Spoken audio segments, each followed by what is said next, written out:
தெய்வம் நீ என்றுணர், தெய்வமாய் பிறரையும் நேசி. வாழ்க்கை வசப்படும், வானமும் வசப்படும். வாழ்க வையகம், வாழ்க வளமுடன். பொழுது புலர்வதற்கு முன்னுள்ள 4 முகூர்த்தமே விந்துவை பதிப்பதற்குரிய காலமாகும். விந்துவை பதிப்பதாயின் வலமாகவும் இடமாகவும் இல்லாமல் சுழுமுனையில் பொருந்தி விடுக. கருத்தை அகமுகமாக்கி காதல் மாதரிடம் கூட வேண்டும். முன்னிரவில் போகம் செய்வோர் வீரியம் இழப்பர். பின்னிரவில் போகம் செய்வோர் உணர்வால் எய்தும் பயனை அடைவர்.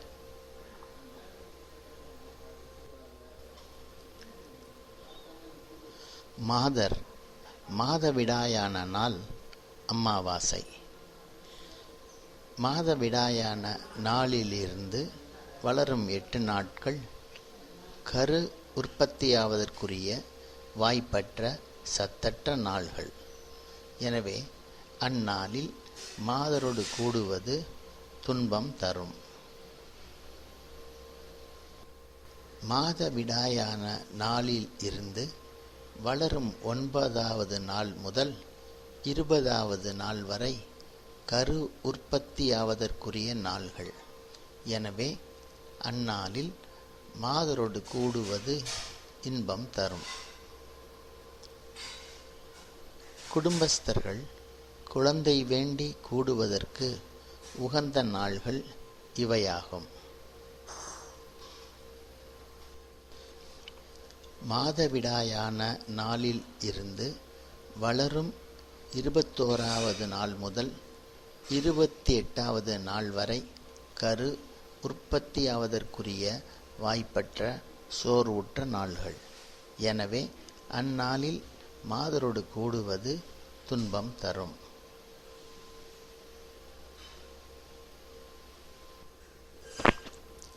விந்துவின் பயனை சலனமின்றி உணர்வார்க்கு சிவம் வெளிப்படும்.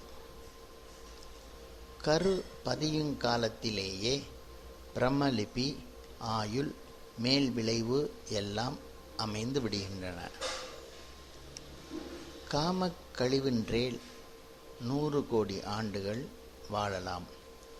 காமக் கழிவின்றேல் 100 கோடி ஆண்டுகள் வாழலாம். விந்துவின் சூக்குமத்தை அறிந்து சாதிப்பார் அழியாது நீடு வாழ்வர்.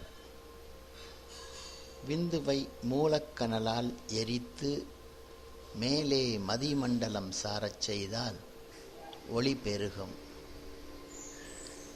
சகஸ்ரதலமான மேலாம் நிலத்தில் விந்து நாதங்களில் பொருந்தி இருப்பதே விந்துவை ஜெயிக்கும் உபாயமாகும்.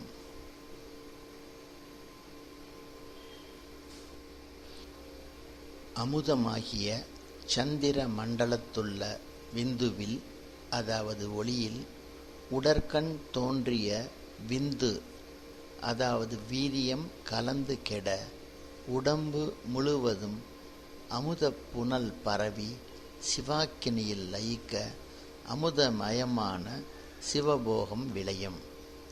அதனால் சிவயோகிக்கு அமுத பெருக்கமாகிய சித்தி பொருந்தும்.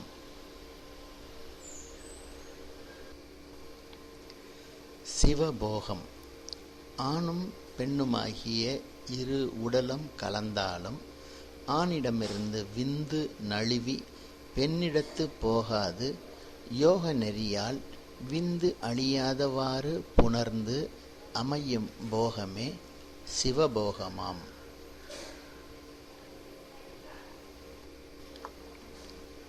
ஞானமே சொரூபமாய் நனவில் துரியாதீதத்தில் சிவத்தோடு செறிந்து பொருந்த கீழுள்ள வீரியம் ஊர்த்துவ முகம் கொண்டு ஒளியாகி தூளவிந்து அழிந்துவிடும். சிந்தனை சிவமயமாக மூலக்கனல் மயிர்கால் தோறும் பொருந்தி விந்து வற்றிவிடும். நாதாந்தம் சென்று நிலை பெற்றால் விந்து வற்றிவிடும். தூண்டிய மூலாதாரத்தில் உள்ள கனலை கீழே நாற்புறமும் சிதறி போகா வண்ணம் வீணா தண்டூடே ஸ்பந்த உணர்ச்சியில் ஒன்றச் செய்து மேலேற்றி அமுதம் உண்ண விந்து ஜெயம் உண்டாகி ஒளிமண்டலம் ஆகும்.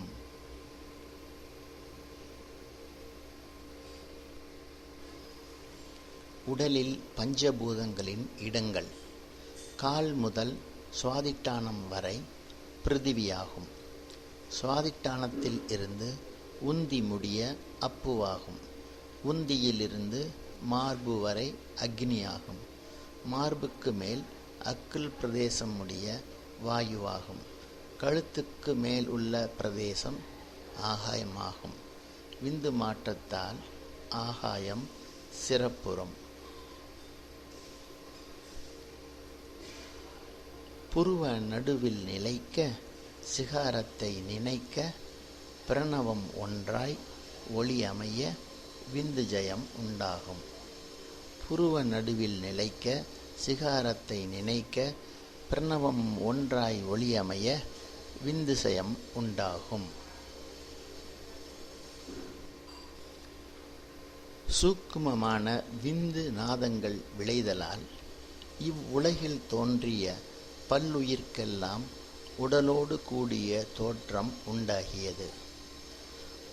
உயிர்களுக்கு முடிவும் தோற்றமும் மந்திரங்களின் ஆற்றலும் விந்து நாதங்களில் உள்ளன. விந்து அமைய அகண்டமான சிவம் அகமாகும்.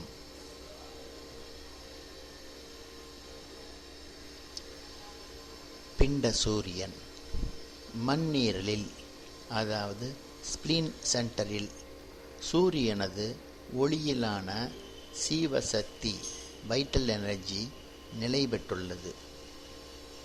அந்த சூரியன் மண்ணீரலில் இருந்து சுவாதிட்டானம் வந்து அங்கு அதை பிளந்து மூலாதாரம் சென்று அங்கிருந்து ஆகாயக்கூறான ஆக்ஞையில் பிளந்து உடலுக்கு வெளியே சோதியாய் நின்றிடும். இரு கண் பார்வையும் கொண்ட ஆக்ஞையில் நாம் தியானிக்கும் போது களிப்பூட்டி ஆனந்தம் தந்து உடனாய் நிற்கும். உடலில் உள்ள சூரியன் வீணாத்தண்டின் வழி மேலேறி வலக்கண்புறம் வெளிப்படுதலே சூரியன் வலம் வருதல் எனப்படும். சூரியன் வலம் வருதல் என்று கூறுவது சித்தர் மரபு.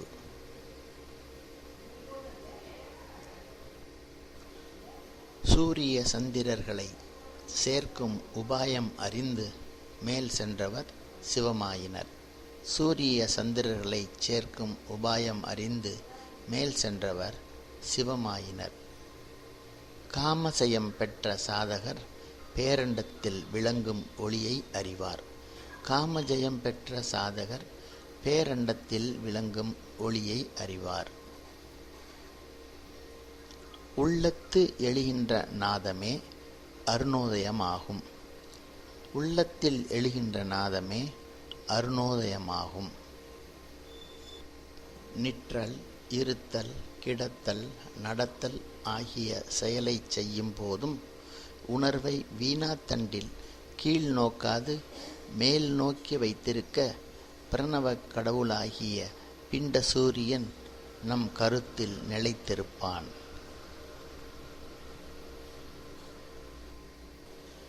விந்துவே தூலமாகிய அபரநிலையில் வீரியம் என்றும் மேல் நோக்கிய சூக்குமமாகிய பரநிலையில் பரநாதமாகி பஞ்ச கலைகளில் வந்து ஒளியாக ஞான சூரியனின் அருணோதயம் என்றும் ஆகிறது.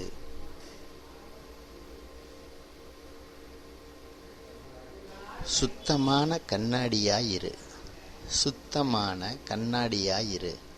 சுத்தமான கண்ணாடியாயிரு. சூரிய சந்திரர் மனமண்டலத்தில் மாறி நின்று விளங்கும்போது பௌர்ணமி ஆகும். சூரிய சந்திரர் மனமண்டலத்தில் மாறி நின்று விளங்கும்போது பௌர்ணமி ஆகும். சிவசூரியனே எங்கும் நிறைந்துள்ளது. அந்த பேரொளியே எங்கும் நிறைந்திருத்தலால் அதுவே எல்லா பொருள்களுக்கும் தலைமையானதாகும். இறைவன் உணர்வுமயமானவன். இறைவன் உணர்வுமயமானவன். சிவத்தை வேறாக கருதுவார்க்கு பேறு உண்டாகாது. சிவத்தை வேறாக கருதுவார்க்கு பேறு உண்டாகாது. பெருமைமிக்க சிவத்தை சிறுமைமிக்க உயிர் தவத்தின் அளவுக்கேற்ப அறியலாம். பெருமைமிக்க சிவத்தை சிறுமைமிக்க உயிர் தவத்தின் அளவுக்கேற்ப அறியலாம்.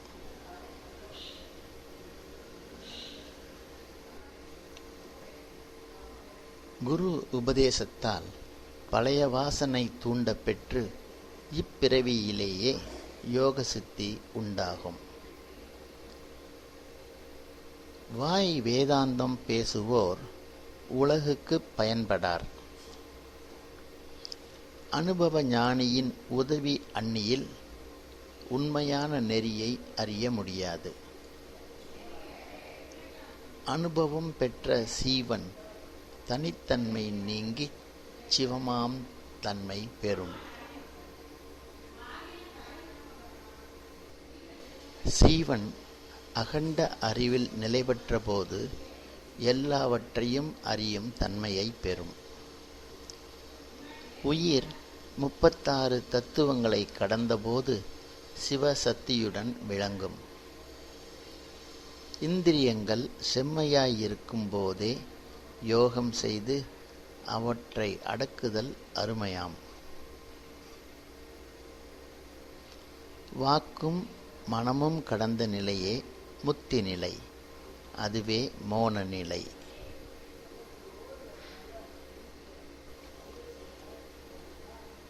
தான் செய்வதாக எண்ணி செயல்படும் நாள் வினையாளர்கள் நாள்தோறும் இறைவன் உயிர்களாகிய நமக்கு செய்யும் அருட்செயல்களை எண்ணி பார்க்க மாட்டார்கள். எல்லாம் சிவன் செயல் என்று இருக்கும் வினை கடந்தவரே இறைவன் செய்யும் உபகாரத்தை உணர்வார்கள்.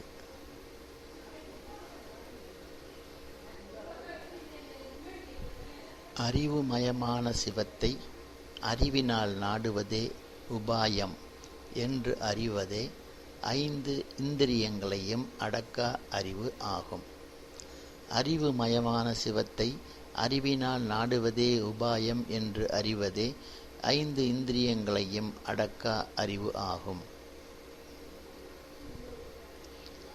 நன்னூலை கற்று பிராண இயக்கத்தை மாற்றினால் மனம் இந்திரியங்கள் வழி செல்லாது. மனம் பொறி வழி செல்லாது தடுத்துவிட்டால் இறைவனை அடையலாம். சந்திர மண்டல அறிவில் மனம் பதிந்தபோது கீழ் நோக்குதல் இராது. இந்திரியங்களை அடக்கி உடல் இன்பங்களை விட்டவனை பிராணஜயம் பெறுவான். மனம் சிவத்தை பற்ற உலகத்தை பற்றிய சிந்தனை சுருங்கிவிடும். பிரம்மரந்திரத்தில் மனம் நிலைத்திருத்தலே இந்திரியங்களை அடக்கும் முறையாம். சிரசிலுள்ள இடப்பாகமாகிய வடக்கும் வலப்பாகமாகிய தெற்கும் வளர்ந்து மனக்கோயிலாக அமையும். ஈசான முகம் சிறப்புற்றபோது சுட்டி அறியப்படும் பிரபஞ்சம் காணாதொழியும். இறைவனை அகத்தே எண்ணியிருந்தால் புறத்தேயுள்ள 50 ஆசைகள் தோன்றாது.